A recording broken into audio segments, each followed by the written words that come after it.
Alright guys, I decided as well to show you how I paint the trucks. Normally I would spray paint it, but I don't have any brown spray paint, so I'm using acrylic raw umber paint with a very fine micro brush. So I'll show you how I do this.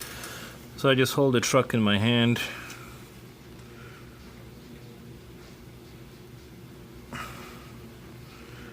and just take the paint and paint it. Take a very liberal amount of paint. It will dry a little bit uneven, which the weathering powder afterward will kind of hide that a little bit, but it will also kind of give you a rust effect as well on this.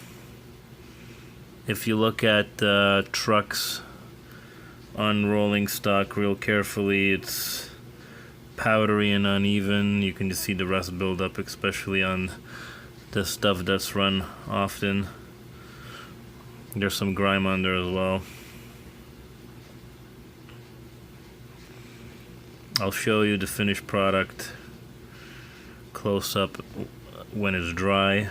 And as you can see, I'm not actually going to paint the joining sprue that attaches to the car. I'm just doing the front, top, and bottom.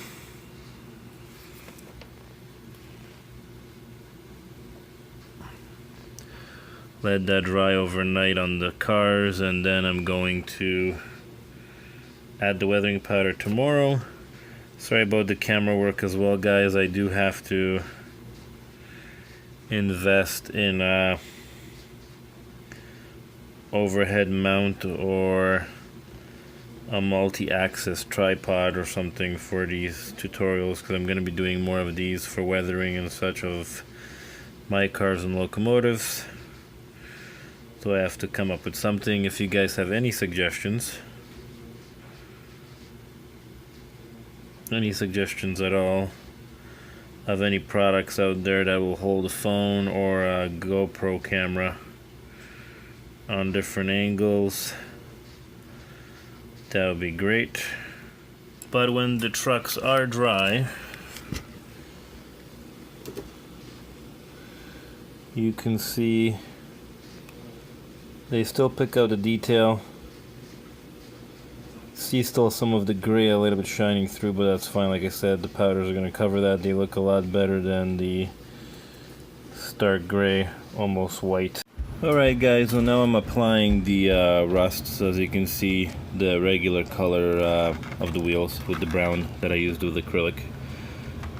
And then I picked these two colors, the reddish rust and lighter kind of sienna yellowish rust. So right now I'm starting with this color here.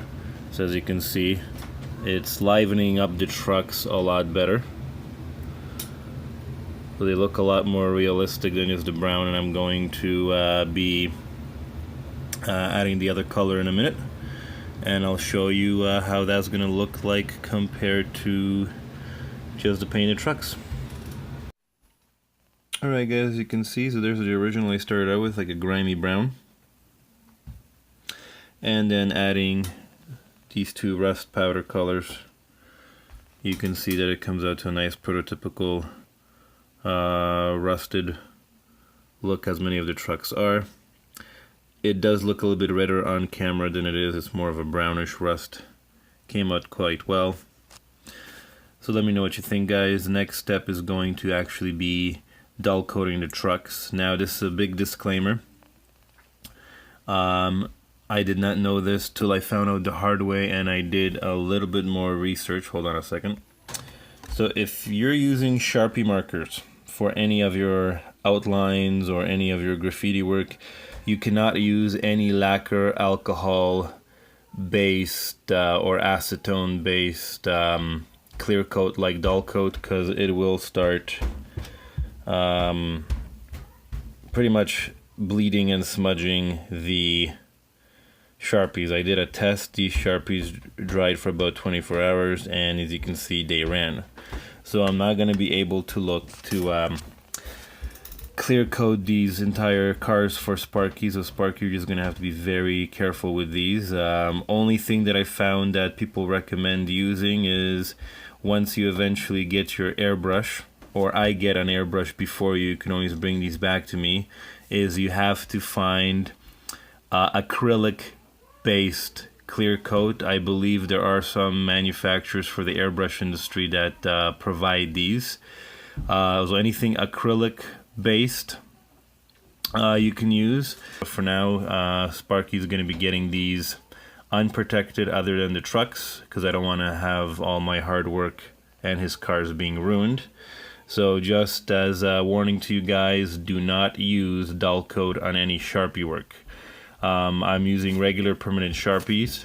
It is fine on acrylic and I believe oil-based marker pens once they're dry. Okay guys, as you see, I maxed off with paper and tape all the graffiti works that don't ruin it, and now I'm just going to clear coat the trucks with matte dull coat.